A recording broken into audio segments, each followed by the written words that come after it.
Chief justice काजी फाइज ईसा की सरबराही में justice Aminuddin Khan और जस्टिस अतहर मनुल्लाह पर मुश्तमिल 3 रुकनी बेंच ने केस की समाअत की। समाअत के दौरान विफाकी हुकूमत के जरिए वजारत दिफा, PTI और साबिक फौजी आमिर ज़ियाउल हक के साहबजादे एजाजुल हक ने अपनी दरख्वास्तें वापस ले लीं, जिस पर चीफ जस्टिस ने कहा कि हर कोई सच बोलने से इतना खौफजदा क्यों है। समाअत के आगाज पर चीफ जस्टिस ने कहा कि शेख रशीद के वकील वजीर बन गए हैं तो अपना मुतबादिल मुकर्रर करके जाएं। पहले कुछ बातों की वजाहत करना चाहता हूं। ये रेगुलर बेंच है, खुसूसी बेंच नहीं। नजरसानी दरख्वास्तें फौरी मुकर्रर होती हैं, लेकिन ये 4 साल मुकर्रर ना हुई। उन्होंने कहा कि फैसला देने वाले एक जज रिटायर्ड हो चुके हैं, इसलिए केस इस बेंच के सामने नहीं लगा। अटॉर्नी जनरल मंसूर उस्मान आवान ने कहा कि हम नजरसानी दरख्वास्तें वापस लेना चाहते हैं। इस पर चीफ जस्टिस काजी फाइज ईसा ने इस्तफसार किया कि आप दरख्वास्त क्यों वापस ले रहे हैं, कोई वजह है? जिस पर अटॉर्नी जनरल ने जवाब दिया कि कोई खास वजह नहीं है, सिर्फ नजरसानी दरख्वास्त वापस लेना चाहते हैं। अटॉर्नी जनरल ने कहा कि विफाक इस केस में दिफा नहीं करना चाहता, जिस पर चीफ जस्टिस ने अटॉर्नी जनरल से मुकालमा किया कि अब क्यों वापस लेना चाहते हैं। पहले कहा गया कि फैसले में गलतियां हैं, अब वापस लेने की वजूहात तो बताएं। अटॉर्नी जनरल ने मौक़िफ़ अपनाया कि नजरसानी अपील जब दायर की गई उस वक्त हुकूमत और थी। चीफ जस्टिस ने कहा कि आपने तहरीरी दरख्वास्त क्यों दायर नहीं की। अटॉर्नी जनरल ने कहा कि मैं अपना बयान दे रहा हूं। वकील पैमरा हाफिज एहसान ने कहा कि मैं भी अपनी नजरसानी अपील वापस ले रहा हूं। इस पर चीफ जस्टिस ने कहा कि केस की हिदायत पर दरख्वास्त वापस ले रहे हैं। यूट्यूब चैनल्स पर तबसरे किए जाते हैं। दौरान समाअत PTI ने भी दरख्वास्त वापस लेने की इस्तदा कर दी। वकील अली जफर ने कहा कि हम PTI की दरख्वास्त की पैरवी नहीं करना चाहते, जिस पर चीफ जस्टिस ने कहा कि क्या आपको दरख्वास्त वापस लेने का इख्तियार है? अगर आप फरीक बनना चाहते हैं तो अदालत आपको इजाजत देगी। ताहम बैरिस्टर अली जफर ने कहा कि नहीं, हम इस केस में फरीक नहीं बनना चाहते। चीफ जस्टिस ने रिमार्क्स दिए कि पहले कहा गया था कि फैसले गलतियों से भरा पड़ा है, अब क्या फैसले में गलतियां खत्म हो गई हैं? क्या नजरसानी दरख्वास्तें वापस लेने की कोई वजह है?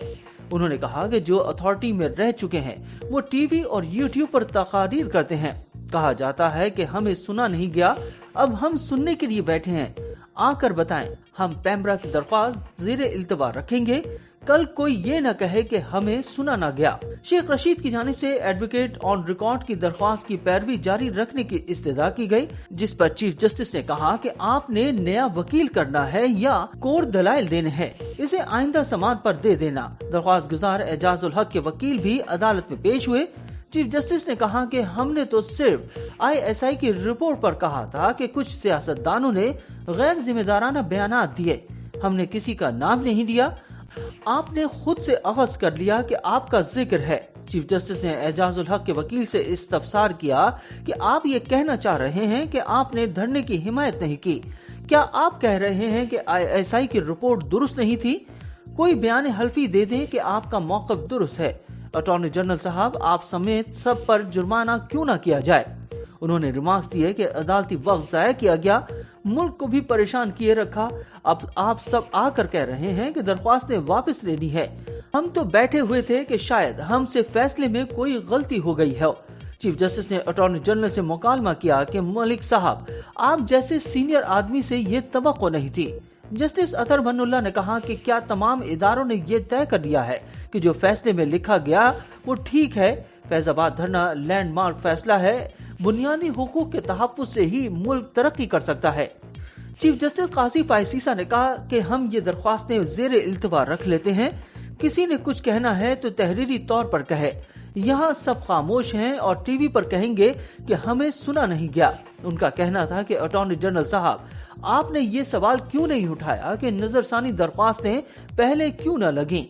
इलेक्शन कमीशन एक आईनी इदारा है, एक आईनी इदारा इतनी हिचकिचाहट का शिकार क्यों है? चीफ जस्टिस ने रिमार्क्स दिए कि लिखें ना कि हमें हुक्म आया था कि नजरसानी दरख्वास्त दायर करें, ये भी लिखें कि हुक्म कहां से आया था।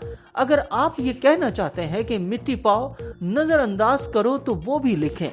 12 मई को कितने लोग मरे थे, क्या हुआ, इस पर भी मिट्टी पाओ। ये कहना ठीक नहीं होता। नई हुकूमत या पुरानी हुकूमत, हुकूमत हुकूमत ही रहती है, पार्टी जो भी हो। انہوں نے کہا کہ الیکشن کمیشن بھی سابقہ یا موجودہ نہیں ہوتا، یہ ادارہ ہے، ہر ایک کا احتساب ہونا چاہیے، ہم خود سے شروع کر سکتے ہیں، سب سچ بولنے سے اتنا کیوں ڈر رہے ہیں؟ چند کے علاوہ باقی سب درخواستیں واپس لینا چاہتے ہیں۔ اٹارنی جنرل نے کہا کہ عدالت کے فیصلے پر عمل درآمد ہی ہونا چاہیے۔ اس پر چیف جسٹس نے کہا کہ بڑی دلچسپ بات ہے، جنہیں نظر ثانی دائر کرنا چاہیے تھی انہوں نے نہیں کی۔ چیف جسٹس نے کہا کہ تحریک لبیک نے کوئی نظر ثانی دائر نہیں کی، فیصلہ تسلیم کیا۔ مرحوم خادم رضوی کی اس بات پر تعریف بنتی ہے، غلطیاں سب سے ہوتی ہیں، غلطیاں تسلیم کرنا بڑی بات ہے، سچ بولنے سے ہر کوئی کترا کیوں رہا ہے؟ اٹارنی جنرل نے فیض آباد دھرنا کیس کا فیصلہ پڑھ کر سنایا۔ اس پر چیف جسٹس سے ریمارکس دیے کہ اس دھرنے کے بعد کئی اور ایسے ہی واقعات سامنے آئے، اگر اس وقت اس فیصلے پر عمل ہوتا تو بعد میں سنگین واقعات نہ ہوتے۔ اٹارنی جنرل نے کہا کہ ہم فیصلے میں دی گئی 17 ہدایات پر عمل سے صحیح سمت میں چلیں گے۔ چیف جسٹس نے کہا کہ اللہ نے سورہ توبہ کی آیت 19 میں سچے لوگوں کا ساتھ دینے کا کہا، آپ لوگوں نے فیصلے کو آج سچ مان لیا، اب آپ کا امتحان ہے کہ آپ ساتھ دیتے ہیں یا نہیں۔ اس کے بعد عدالت نے آج کی سماعت کا حکم نامہ لکھوانا شروع کر دیا۔ چیف جسٹس نے کہا کہ ہم ابھی یہ درخواستیں نمٹا نہیں رہے۔ پی ٹی آئی نے کہا کہ ہم فیصلے کو درست مانتے ہیں، نظر ثانی نہیں چاہتے۔ علی ظفر صاحب، کیا یہ درست ہے؟ علی ظفر نے کہا کہ جی درست ہے، ہم فیصلے کو چیلنج نہیں کر رہے۔ عدالت عظمیٰ نے کہا کہ جو وکلا آج پیش نہیں ہوئے آئندہ سماعت پر حاضری یقینی بنائیں۔ عدالت نے کیس کی مزید سماعت 1 نومبر تک ملتوی کرتے ہوئے عدالت نے 27 اکتوبر تک فریقین کے وکلا سے تحریری جواب طلب کر لیے۔ عدالتی حکم نامے میں کہا گیا کہ آج سب فریقین موجود نہیں تھے، فریقین کو حاضری کا ایک اور موقع دیا جاتا ہے۔ چیف جسٹس نے کہا کہ اٹارنی جنرل اور دیگر فریقین نے کہا فیصلے پر عمل درآمد کو ریکارڈ پر لائیں گے۔ حکم نامے میں کہا گیا کہ کچھ فریقین نے کہا عدالت نے فیصلے سے پہلے ان کو سنا نہیں۔ ایسے بیانات سرپرائزنگ تھے کیونکہ سماعت اوپن کورٹ میں تھی۔ چیف جسٹس نے کہا کہ آپ کو کتنا وقت دیں؟ اٹارنی جنرل نے 2 ماہ کا وقت دینے کی استدعا کی، جسے عدالت نے مسترد کر دیا۔ چیف جسٹس نے کہا کہ براہ راست کارروائی نشر کرنے والے معاملے پر کمیٹی بنائی ہے۔ اٹارنی جنرل نے کہا کہ پہلی سماعت کو بھارت پاکستان میچ سے زیادہ دیکھا گیا، جس پر چیف جسٹس نے عذرائے مذاق ریمارکس دیے کہ تو ریونیو میں ہمارا حصہ کہاں گیا۔